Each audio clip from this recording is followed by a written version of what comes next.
Hello friends, you are most welcome in physics in easy way. दोस्तों, हमारे channel physics in easy way में आपका बहुत बहुत स्वागत है। दोस्तों, आज का जो हमारा टॉपिक है वो उत्तल दर्पण के लिए 1/f equal to 1/v plus 1/u के डेरिवेशन से संबंधित है। यानी आज का हमारा टॉपिक है उत्तल दर्पण से वस्तु की दूरी u, उत्तल दर्पण से प्रतिबिंब की दूरी v तथा उत्तल दर्पण की फोकस दूरी f में संबंध स्थापित करना। तो आइए हम u, v और f में संबंध स्थापित करते हैं। तो पहले तो हम एक सामान्य सा परिचय देंगे इस उत्तल दर्पण के संदर्भ में कि चित्र में दिखाए गए उत्तल दर्पण में क्या क्या सूचनाएं हैं। तो पहले तो हम देख रहे हैं कि ये M1 P M2 एक उत्तल दर्पण है जिसका फोकस ये f है और वक्रता केंद्र C है। दर्पण की फोकस दूरी P से f तक की दूरी है जिसको स्मॉल f से लिखते हैं, और वक्रता त्रिज्या C से P तक की दूरी है जिसको कैपिटल R से लिखते हैं।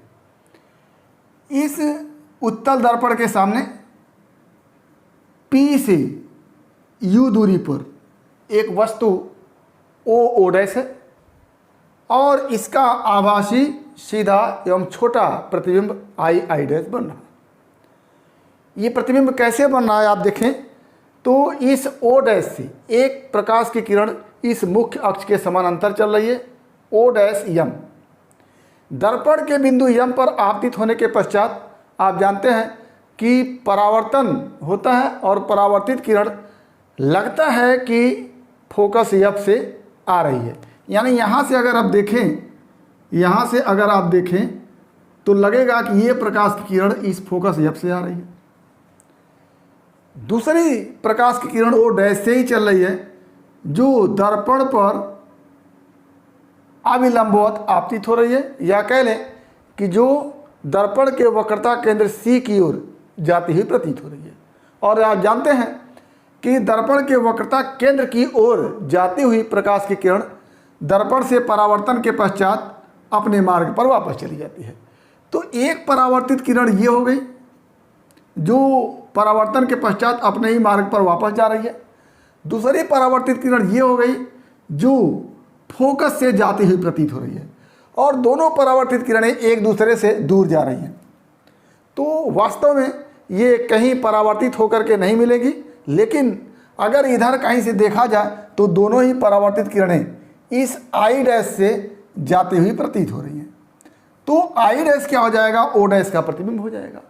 अब चूंकि वस्तु O डैश इस मुख्य अक्ष पर लंबवत है, वर्टिकल है, तो प्रतिबिंब I डैश भी इस मुख्य अक्ष पर लंबवत ही होगा। इस प्रकार I डैश O डैश का आभासी सीधा एवं छोटा प्रतिबिंब बनेगा। अब हम इस बड़े से त्रिभुज O डैश C और इस छोटे से त्रिभुज I डैश C का एक ग्रुप बनाएंगे, एक जोड़ा बनाएंगे, एक पेयर बनाएंगे। ये पहला त्रिभुज, ये दूसरा त्रिभुज, और दो त्रिभुज और होगा M N F, एक त्रिभुज, ये तीसरा हम मान लेते हैं, और एक चौथा त्रिभुज होगा I डैश I F, ये त्रिभुज चौथा हो गया। अब ये दो पेयर त्रिभुजों का बनेगा। उसी दोनों पेयर में हम देखेंगे कि क्या निष्कर्ष निकलता है। तो पहले जो सूचना हमारे पास है इस उत्तल दर्पण के संदर्भ में उसको लिखते हैं। तो क्या लिखेंगे कि प्रस्तुत चित्र में M1 P M2 एक उत्तल दर्पण है जिसका वक्रता केंद्र C, फोकस बिंदु F तथा ध्रुव P है। दर्पण की फोकस दूरी स्मॉल f तथा वक्रता त्रिज्या कैपिटल R है। दर्पण के सामने ध्रुव P से U दूरी पर एक वस्तु O डैश है। वस्तु O डैश के बिंदु O डैश से आपतित किरण O डैश M समानांतर किरण बिंदु M पर आपतन के पश्चात फोकस F से जाती हुई प्रतीत हो रही है। O डैश से ही दूसरी प्रकाश किरण जो वक्रता केंद्र की ओर जा रही है परावर्तन के पश्चात, ये बिंदु यम से परावर्तन के पश्चात एफ से जाती हुई प्रतीत हो रही है, और ओ डैश से ही दूसरी प्रकाश किरण जो वक्रता केंद्र की ओर जा रही है परावर्तन के पश्चात अपने ही मार्ग पर वापस हो जाती है। दोनों ही परावर्तित किरणें बिंदु आई डैश से आती हुई प्रतीत हो रही है। इस प्रकार आई डैश बिंदु ओ डैश का आभासी प्रतिबिंब तथा आई डैश वस्तु ओ डैश का आभासी सीधा एवं वस्तु से छोटा प्रतिबिंब होगा। ये इतना हमने पूरे चित्र के विषय में सूचना दिया। अब हमारे पास दो जोड़े त्रिभुज बन रहे हैं, एक O dash C I dash C एक जोड़ा, और दूसरा यम एन एफ और आई डैश आई एफ दूसरा जोड़ा। तो हम देखते हैं एक एक जोड़े को लेते हैं। पहला 1 और 2 त्रिभुज लेते हैं। अब त्रिभुज ओ डैश सी तथा आई डैश सी जो देख रहे हैं उसको आप लिखिए। कोण ओ डैश ओ और सी, ये वाला कोण 90 डिग्री होगा, और यहाँ पर देखिए आई डैश आई और सी, ये वाला कोण 90 डिग्री होगा। क्या लिखेंगे? कोण ओ डैश ओ सी बराबर कोण आई डैश आई सी। और दूसरा क्या मिलेगा आपको? तथा। अब ये देखिएगा, ये कोण इस बड़े वाले त्रिभुज में भी है और इस छोटे वाले त्रिभुज में भी है, तो कोण सी क्या हो जाएगा? दोनों में कॉमन हो जाएगा। कोण सी दोनों त्रिभुज में उभयनिष्ठ है।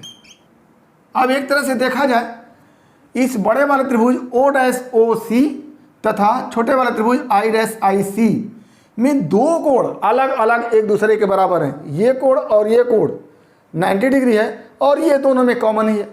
तो ये कोण, ये वाला कोण जिसको हम ओ डैश सी कहेंगे, और ये वाला कोण जिसको हम आई डैश सी कहेंगे, ये भी बराबर हो जाएंगे। अतः क्या लिखेंगे? अतः त्रिकोण ओ डैश सी तथा आई डैश सी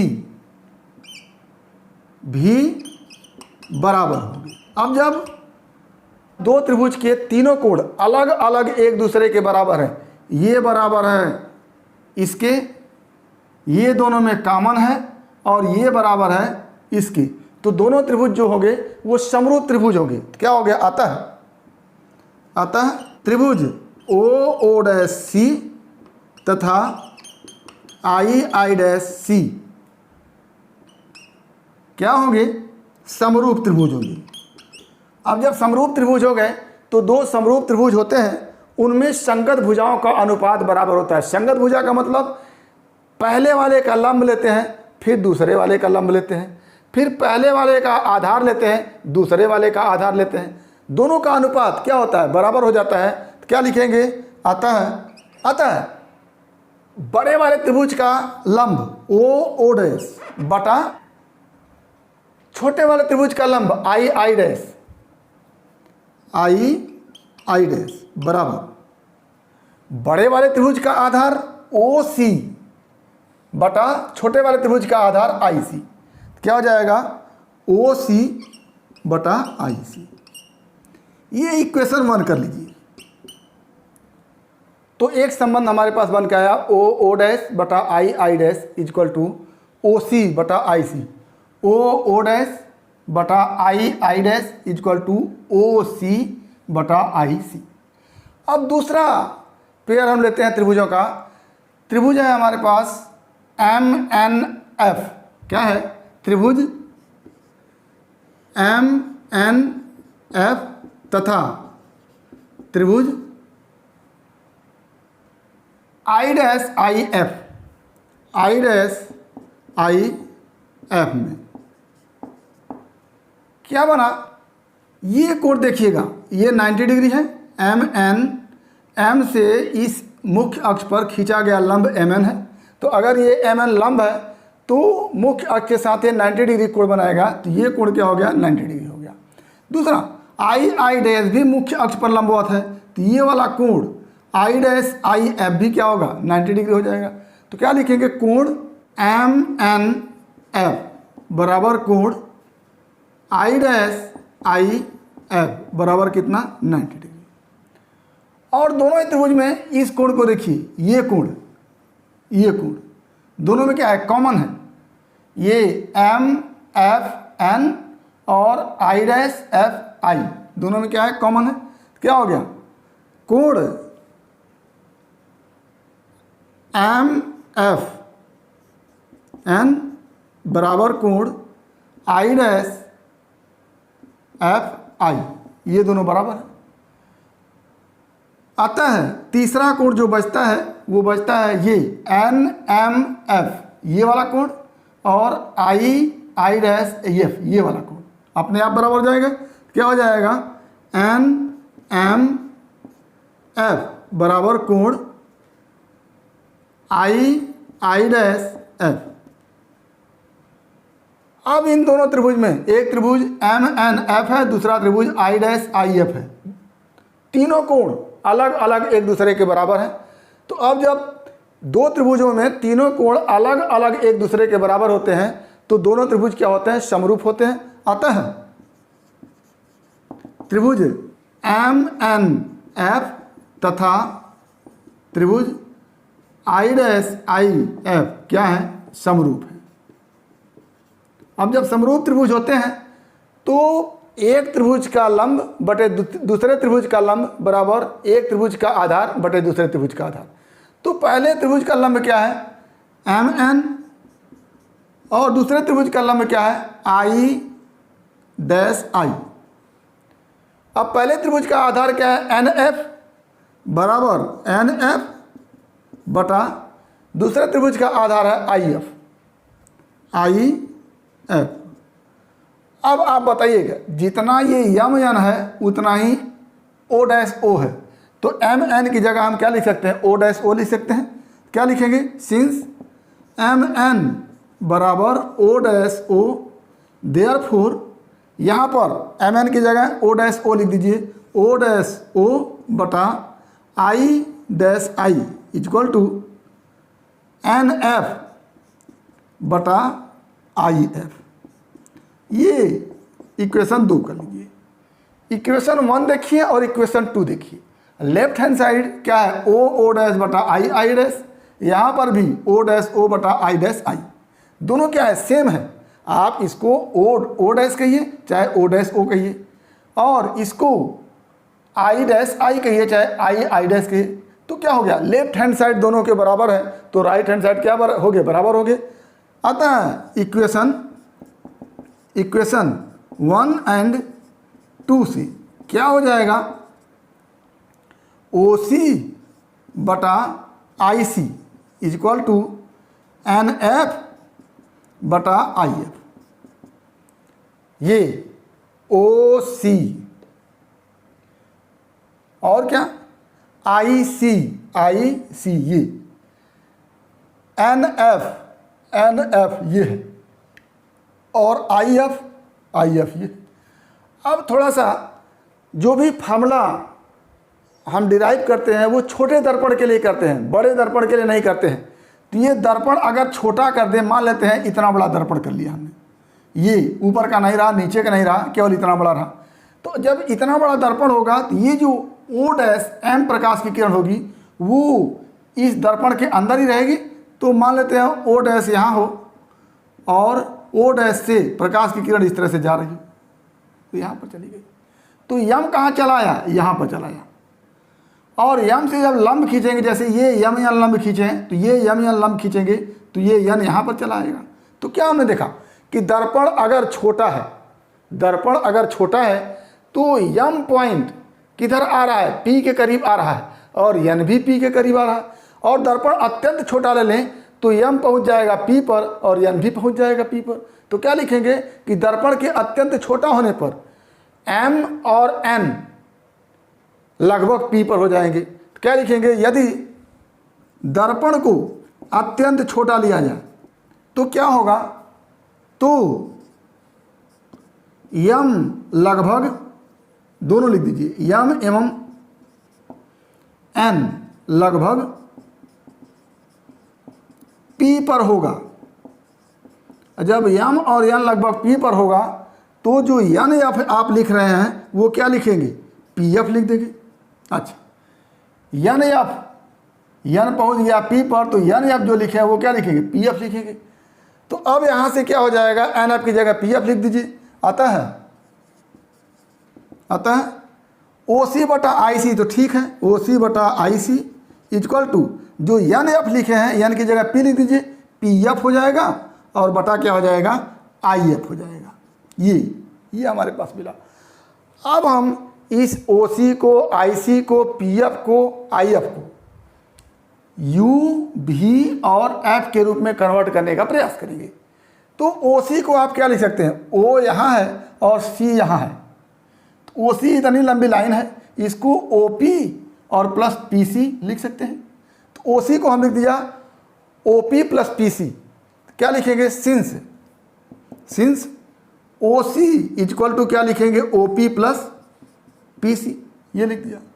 और क्या लिखा हमने, IC ये है, IC को हम इस पूरे PC में से IP को माइनस कर देंगे तो क्या बच जाएगा, IC बच जाएगा। क्या लिखेंगे, IC को लिख सकते हैं IC equal to PC minus IP। ये PC पूरा माइनस IP कर दिया तो ये बचे IC। और क्या होगा, NF तो NPF हो गया, IF ये IF है, ये IF जो है ये FP में से IP को माइनस कर दिए, FP यहाँ से यहाँ तक है और उसमें से ये IP अगर माइनस कर दिए तो ये बच गया IF। क्या हो गया, IF इक्वल टू FP या PF माइनस PI ये। तो इन सब मानों को, इसके मान को, इसके मान को और इसके मान को यहाँ पर हम रखते हैं। क्या हो जाएगा, अतः OC को हम लिखते हैं OP प्लस PC बटा IC को लिखते हैं PC minus IP equal to FP अपनी जगह रहेगा या PF अपनी जगह बटा IF को लिखते हैं PF माइनस PI। अब देखिएगा OP यहाँ से यहाँ तक ये है ऑब्जेक्ट, ये है ध्रुव। ऑब्जेक्ट से ध्रुव के बीच की दूरी को हम दर्पण से वस्तु की दूरी कहते हैं, उसको लिखते हैं U से। तो ये हो गया U। लेकिन दर्पण से बाएं तरफ की दूरी को, जिधर से प्रकाश की किरण आती है या कह रहे हैं जिधर वस्तु रखा होता है, उस दूरी को हम माइनस में लिखते हैं। तो क्या लिखेंगे, OP को माइनस में लिख दिए, क्या हो गया, इंप्लाई दैट OP को लिखेंगे minus U, OP minus U minus PC, ये P है ये C है, और ध्रुव और वक्रता केंद्र के बीच की दूरी को वक्रता त्रिज्या R कहते हैं। और ये R क्या है, पॉजिटिव है क्योंकि दर्पण से दाहिने तरफ है। तो क्या लिखेंगे, R लिख देंगे। OP को हमने माइनस U लिखा और PC को क्या लिख दिया, R लिख दिया। क्यों, क्योंकि PC दर्पण से इधर दाहिने तरफ है तो ये प्लस में होगा तो R लिख दिया बटा फिर PC R हो जाएगा ये, और माइनस IP, I ये है और P ये है, और IP यानी प्रतिबिंब की ध्रुव से दूरी को भी लिखेंगे, वो भी दर्पण से दाहिने तरफ है तो प्लस लिख देंगे। तो माइनस ये अपनी जगह है और प्लस लिख दिया भी, ये हो गया इक्वल टू। अब यहाँ से लिखते हैं PF को आप लिख चुके हैं। PF को आज जानते हैं, P से फोकस पॉइंट की दूरी को आप लिखते हैं स्मॉल f, फोकस दूरी। तो क्या हो गया यहाँ पर, फोकस दूरी F और ये दाहिने तरफ है तो ये भी प्लस होगा, बटा पी एफ, ये भी दाहिने तरफ है तो ये भी धनात्मक होगा। आगे बचा माइनस पी आई, ये प्रतिबिंब की ध्रुव से दूरी, इसको हम प्लस लिखेंगे तो क्या हो जाएगा भी। ये इतना हमारे पास आ गया। ये आर को हम क्या लिख सकते हैं, 2f लिख सकते हैं। क्या जानते हैं हम, f equal to R by 2 जानते हैं, तो r इक्वल टू क्या हो जाएगा यहाँ से ट्वाइस एफ हो जाएगा। तो r की जगह हम ट्वाइस एफ लिख सकते हैं। तो क्या हो जाएगा, एक स्टेप और बढ़िए, minus you plus twice F बटा ट्वाइस एफ माइनस भी इक्वल टू, ये हो जाएगा एफ अपान एफ माइनस भी। अब यहाँ से तिर्यक गुणा करते हैं, तो तिर्यक गुणा करिए, u का इन दोनों में गुणा करिए तो क्या हो जाएगा माइनस यू एफ और प्लस यू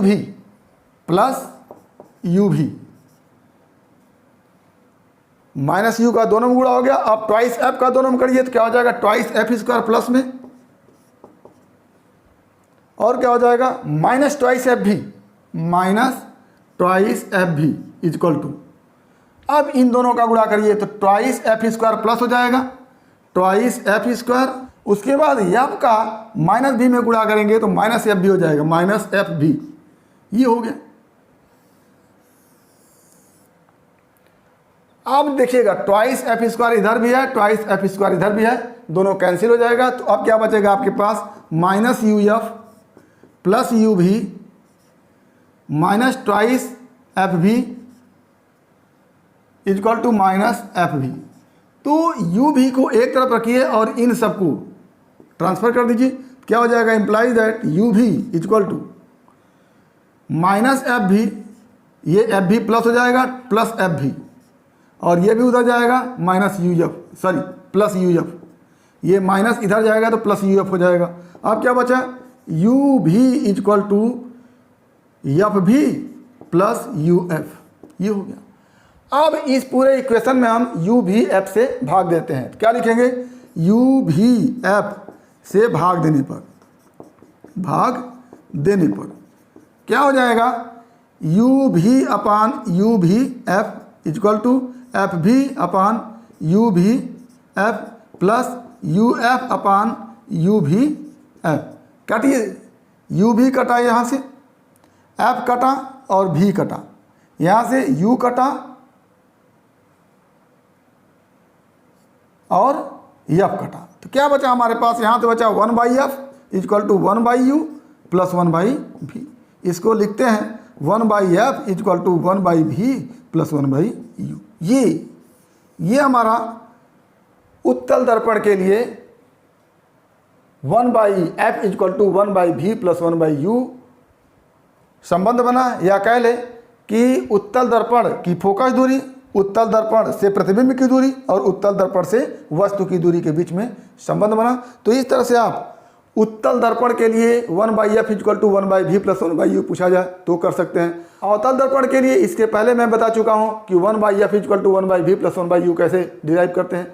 और अगर आपसे सवाल में स्फेरिकल मिरर के लिए पूछ दिया जाए, गोलीय दर्पण के लिए पूछ दिया जाए, तो इसमें चाहे उत्तल दर्पण के लिए आप सिद्ध कर दें चाहे अवतल दर्पण के लिए सिद्ध कर देंगे, आपका आंसर सही होगा। तो इस तरह से हम उत्तल दर्पण के लिए, अवतल दर्पण के लिए या गोलीय दर्पण के लिए 1 by f equal to 1 by u plus 1 by v कह लें, या एफ यू और भी में जो संबंध होता है उसको कह लें, हमने डिराइव किया। उम्मीद करते हैं कि टॉपिक आपको समझ में आया होगा। अगर इसमें किसी प्रकार की समस्या है तो आप हमारे यूट्यूब चैनल के कमेंट बॉक्स में कमेंट करेंगे, और यदि वीडियो क्लिप पसंद आया तो प्लीज़ लाइक करेंगे, शेयर करेंगे, साथ ही हमारे यूट्यूब चैनल को सब्सक्राइब करेंगे ताकि इस तरह के वीडियो क्लिप का नोटिफिकेशन आपको मिलता रहे और आपके फिजिक्स अथवा साइंस की मुकम्मल तैयारी होती रहे। तो आज बस इतना ही। अगला टॉपिक अगले वीडियो क्लिप में एक बार फिर आपके भविष्य के लिए बेस्ट ऑफ लक। धन्यवाद।